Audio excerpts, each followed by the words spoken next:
Pakistani currency का तगड़ा वार, अमरीकी डॉलर मुसलसल गिरावट का शिकार। रवां हफ्ते रुपया मजीद मुस्तहकम हो गया और डॉलर की कदर में कमी रिकॉर्ड की गई है। करेंसी मार्केट में रवां हफ्ते रुपया मुस्तहकम हुआ, जबकि इंटरबैंक में डॉलर 41 पैसे सस्ता हुआ। इंटरबैंक में डॉलर 278 रुपए 16 पैसे पर बंद हुआ।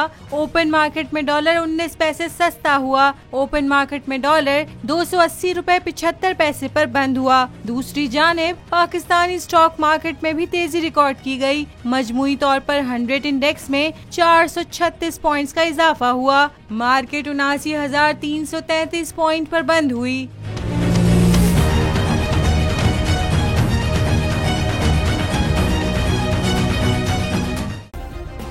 सब्सक्राइब करें और बेल दबाएं ताकि कोई खबर रह न जाए।